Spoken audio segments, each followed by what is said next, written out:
الحمد لله رب العالمين، والصلاة والسلام على أطهر خلق الله أجمعين، سيدنا محمد صلى الله عليه وسلم. طبتم وطاب لقاؤكم وتبوأتم من جنة الله منزلا. إذا رأى الرجل الحرباء الصفراء في المنام علامة على إصابته بأمراض مزمنة، والله أعلى وأعلم.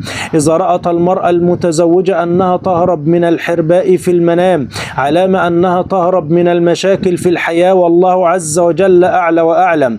إذا رأى الرجل أن حرباء قرصته وهو في عمله علامة أن هناك إنسان متسلط عليه في هذا العمل ليؤذيه فيه، فعليه الحذر، والله أعلى وأعلم.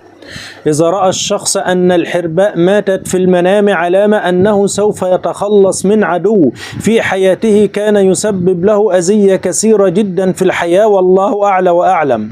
إذا رأى الشخص أنه مريض ورأى الحرباء ماتت علامة على شفائه من هذا المرض، والله عز وجل أعلى وأعلم.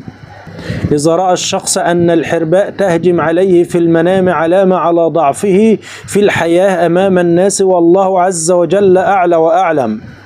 إذا رأى الشخص وكان إنسان غني أن الحرباء هجمت عليه علامة على خسارة كبيرة في أمواله هذه الأيام، والله عز وجل أعلى وأعلم.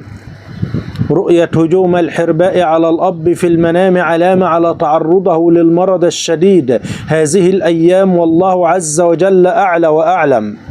إذا رأى الشخص أنه ضرب الحرباء في المنام علامة أنه يواجه عدو في الحياة هذه الأيام، والله أعلى وأعلم.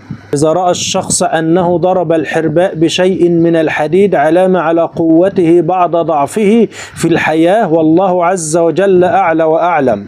إذا رأى الشخص أنه يجري وراء الحرباء وضربها علامة على صلاح دينه، والله عز وجل أعلى وأعلم.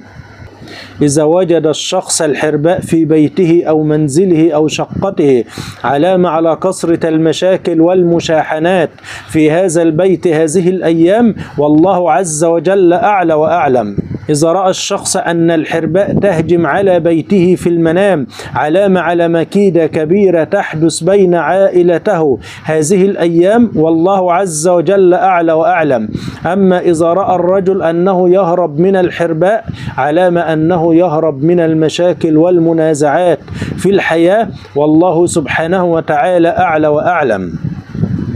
روى الإمام مسلم أن النبي صلى الله عليه وسلم قال: من قال حين يصبح وحين يمسي سبحان الله وبحمده 100 مرة لم يأت أحد يوم القيامة بأفضل مما جاء به إلا أحد قال مثل ما قال أو زاد عليه. صحيح الإمام مسلم. وروى في الترغيب أن النبي صلى الله عليه وسلم قال: من أفسد امرأة على زوجها فليس منا. صحيح الترغيب. أفسد يعني بوظ العلاقة بين الزوج والزوجة، هذه ليس من صفات المسلمين.